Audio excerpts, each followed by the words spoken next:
Channel viewers எல்லாருக்கும் வணக்கம். இன்னைக்கு டேட்டு பார்த்தீங்கன்னா 9th January 2026. இன்னைக்கு பார்த்தீங்கன்னா நான் ஒரு டவுன் சைட் ட்ரேட் தான் எடுத்திருந்தேன். நான் என்னோட டார்கெட் போனதால அந்த டவுன் சைட் ட்ரேட் வந்து நான் க்ளோஸ் பண்ணிட்டேன்.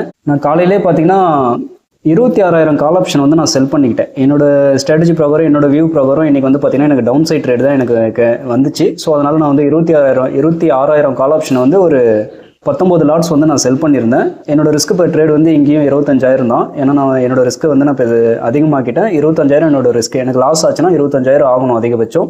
ப்ராஃபிட் போச்சுன்னா மார்க்கெட் என்ன ப்ராஃபிட் கொடுக்குதோ அந்த ப்ராஃபிட் எடுத்துப்பேன். ஸோ அதை பேஸ் பண்ணி ஒரே ஒரு ட்ரேட் தான் 26,000 கால் ஆப்ஷன் வந்து ஒரு 19 லாட்ஸ் வந்து நான் செல் பண்ணியிருந்தேன். அது என்னோட டார்கெட் போனதால நான் ஒரு 29,343 ரூபா வந்து இன்றைக்கி நான் ப்ராஃபிட்டில் நான் க்ளோஸ் பண்ணிட்டேன் என்னோட ட்ரேடு. ஓகேங்களா, இன்றைக்கி ஒரே ஒரு ட்ரேட் தான், வேறு எதுவும் ட்ரேட் கிடையாது. ஸோ இந்த ப்ரைஸ் செக்ஷன் வந்து பாஸ்ட்டில் எத்தனை நாள் வந்திருக்கு, அது வந்து எப்படி ஒர்க் ஆகிருக்குதுன்றதை தான் நான் இந்த வீடியோவில் வந்து நான் எக்ஸ்பிளைன் பண்ணி நான் சொல்ல போகிறேன். இன்றைக்கி வந்து ப்ரைஸ் செக்ஷன் பார்த்தீங்கன்னா ரொம்ப ரேராக தான் வரும். இந்த 4 வருஷத்துலேயே பார்த்தீங்கன்னா ஒரு 2 தடவை தான், 4-5 வருஷமாக 2021 25 வரைக்கும் பார்த்தீங்கன்னா இது வரைக்குமே ஒரு 2-3 தடவை தான் இந்த ப்ரைஸ் செக்ஷன் பகரம் ட்ரேடே வந்திருக்கு. ஸோ அதனால் அது ரொம்ப அக்யூரசியும் ரொம்ப அதிகமாக இருக்கும். கரெக்டாக ஏன்னா ரொம்ப ரேராக வர ட்ரேட்ஸ்லாம் எப்பயுமே பார்த்தீங்கன்னா அக்யூரசி அதிகமாக இருக்கும். இந்த 5 வருஷத்தில் இன்றைக்கி வந்து ப்ரைஸ் செக்ஷன் எத்தனை நாள் வந்திருக்கு, அது என்ன பண்ணியிருக்குன்றதை வந்து நம்ம பாஸ்ட் சார்ட்ஸ் டேட்டாவை எடுத்து வச்சு நான் உங்களுக்கு எக்ஸ்பிளைன் பண்ணி நான் காட்டுறேன். நீங்கள் இந்த CPR, pure points, previous day high low, 20 EMA 50 EMA இந்த இண்டிகேட்டர்ஸ்லாம் ஆட் பண்ணி உங்கள் சார்ட்டில் நீங்கள் செக் பண்ணி பாருங்கள். நான் பாஸ்ட் டேட்டாவை எடுத்து வச்சு காட்டுறேன். அதுக்கு இதுக்கும் மேட்ச் ஆகுதான்னு என்னன்னு பாருங்கள். நீங்கள் இப்போ நான் 2024 பாருங்கள், 2021, 22, 23 இதெல்லாம் எதுவுமே வரல இந்த ப்ரைஸ் செக்ஷனு. நான் செக் பண்ணி பார்த்துட்டேன். பட் 2024 and 25 வந்திருக்கு. அதனால நான் 2024 ஃபர்ஸ்ட் எடுத்துக்கிறேன்.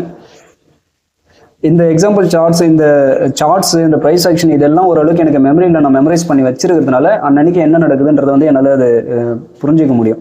மார்க்கெட்டில் வந்து எதுவுமே புதுசாக நடக்காது. நடந்த விஷயம் தான் திருப்பி இங்கே ரிப்பீட் ஆகிட்டே இருக்கும். அதை ஐடென்டிஃபை பண்ண நம்ம கற்றுக்கிட்டோன்னா தாராளமாக வந்து இங்கே நம்ம வந்து ஒரு ப்ராஃபிட்டபிள் ட்ரேடராக ஆகிறதுக்கு நிறைய வாய்ப்பை வந்து மார்க்கெட் கொடுக்கும். ஓகேங்களா, மார்க்கெட் வந்து இதை தான் ரெஸ்பெக்ட் பண்ணும்.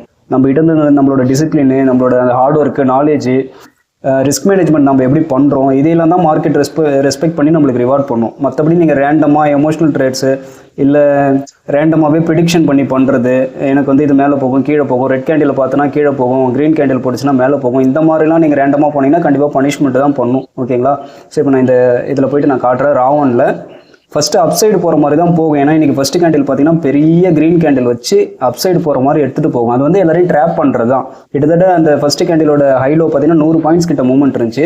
மேலே போகிற மாதிரி போய் எல்லாரையும் ட்ராப் பண்ணிவிட்டு திரும்பும், அவ்வளோதான். ஸோ அதனால் அப்சைடில் வந்து நான் ரிவர்சல் எடுக்கிற மாதிரி ஒரு டைப் தான் இது. இந்த டைப் 1ல் அப்சைடு டைப் 1ல் ஸ்டாப் லாஸ் அடித்த ட்ரேடு அந்த கணக்கில் தான் நான் அதை வச்சுருப்பேன். ஏன்னா ரிவர்சல் ஆகும் அது. ஸோ இன்றைக்கி டுடே ப்ரைஸ் ஆக்ஷன், அந்த ப்ரைஸ் ஆக்ஷன் மட்டும் நான் எடுத்து வச்சுருக்கேன்.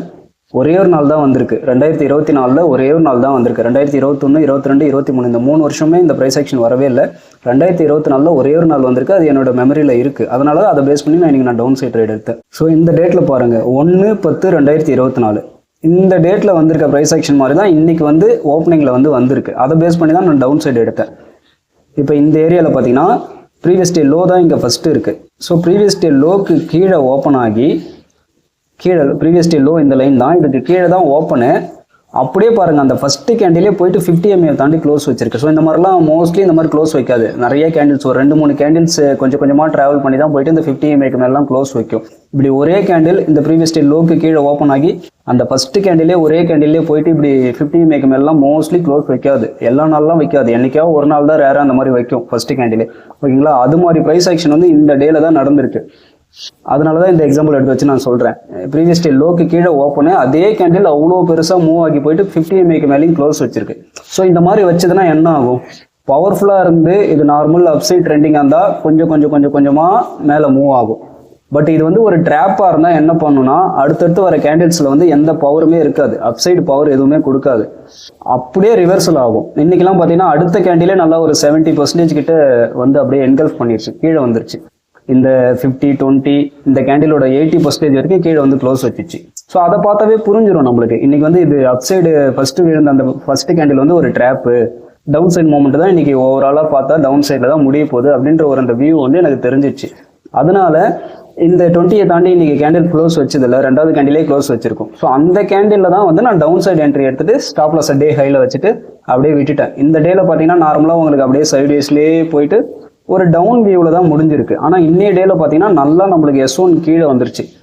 ஸோ நான் என்னோட ஆக்சுவல் டார்கெட் எங்கே வைப்பேன்னா S1 S2 50% வைப்பேன்.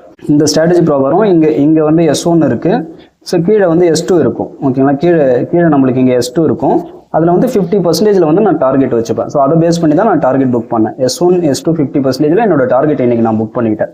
இந்த டேல கூட பார்த்தீங்கன்னா அந்த அளவுக்கு மூவ்மெண்ட் ஆகலை, அப்படியே சைட்வேஸ்லேயே இருந்துச்சு. இதே மாதிரி சைட்வேஸ்லேயே இருந்திருந்தா கூட நான் ஒரு 2.25 நான் வந்து ட்ரேடை க்ளோஸ் பண்ணியிருந்தேன், ப்ராஃபிட்டபிள் தான் நான் க்ளோஸ் பண்ணியிருப்பேன். பட் இன்னைக்கு வந்து நல்லா ஃபேவரபுளாக வந்ததால S1 S2 50% என்னோட டார்கெட் வந்து நான் புக் பண்ணிக்கிட்டேன். ஸோ ஓவரால் பார்க்கும்போது இதுதான் இன்னைக்கான ப்ரைஸ் ஆக்ஷன். ஃபர்ஸ்ட் கேண்டில் ரொம்ப முக்கியம். எப்பயுமே நான் ஃபாலோ பண்ணுற ஸ்ட்ராட்டஜிஸில் ஃபர்ஸ்ட் கேண்டிலும் பார்ப்பேன், அது எங்கே ஓப்பன் ஆகுது, என்ன மாதிரி ரியாக்ஷன் பண்ணுதுன்னு பார்த்துட்டு தான் அன்னைக்கான ட்ரேடிங் பிளானையே நம்ம வந்து ஃபிக்ஸ் பண்ண முடியும். ஓகேங்களா, ஸோ இன்னைக்கு நடந்தது இதுதான். இப்போ வேற ஏதாவது எக்ஸாம்பிள் நான் எடுத்துகிட்டு போய் நான் காட்டுறேன். 2025 போகிறேன், இதில் ராவன் போகிறேன். இதெல்லாம் ராவன் ஸ்ட்ராட்டஜி இந்த கேட்டகரியில் தான் வரும். ராவன் அப்சைடு போகிறேன், ஏன்னா அப்சைடு போகிற மாதிரி போயிட்டு ரிவர்சல் ஆகிற ட்ரேடை தான் நான் இன்னைக்கு எடுத்திருக்கேன். இதில் வந்து டைப் 1 போகிறேன். இதில் வந்து ப்ராஃபிட்டபிள் டேஸில் போயிட்டு நான் காட்டேன்னா உங்களுக்கு ஒரு எக்ஸாம்பிள் காட்டுறேன், அது உங்களுக்கு புரியும். ஏன்னா இது வந்து டவுன் வர்றதுக்கு மட்டும் வாய்ப்பு இல்லை, அப்சைடு போகவும் வாய்ப்பு இருக்குது. ஆனால் அது எப்படி ரியாக்ட் பண்ணுதுன்றதை பார்த்துட்டு தான் அது அப்சைடாக டவுன் சைடாக நம்ம முடிவு பண்ண முடியும். இந்த டேல பார்த்தீங்கன்னா 26/11/2025, மேபி இதுவே 3 மந்த்துக்குள்ளே தான் வருது. ஓகேங்களா, இருந்தாலும் பரவாயில்ல. இந்த பிளாக் கலர் லைன் டாட் இருக்குல்ல, இதுதான் previous day low. So open பார்த்தீங்கன்னா ப்ரீவியஸ் டே லோக்கு கீழே இன்னைக்கு ஓப்பன் ஆன மாதிரி தான் ஓப்பன் ஆயிருக்கு.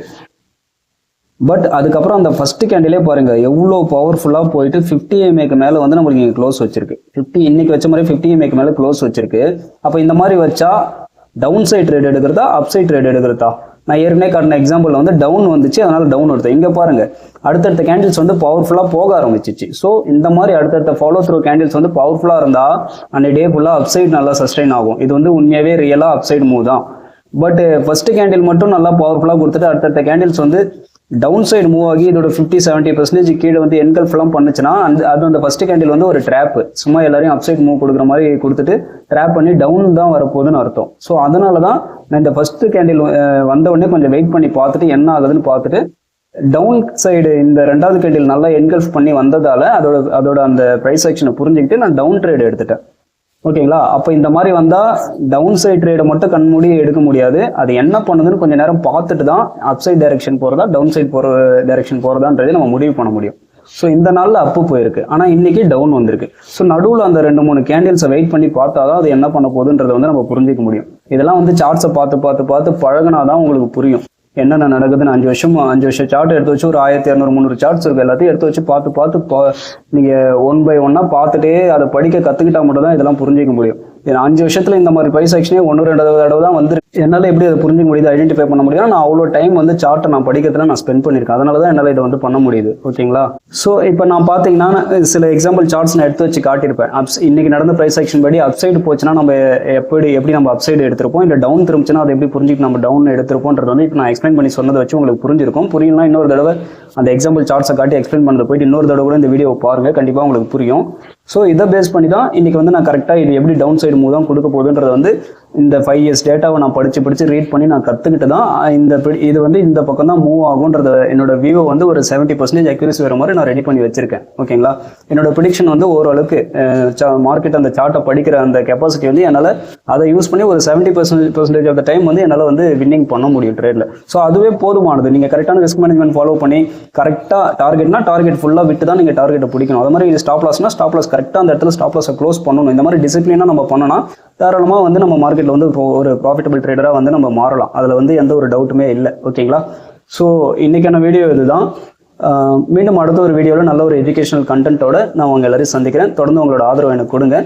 தேங்க்யூ.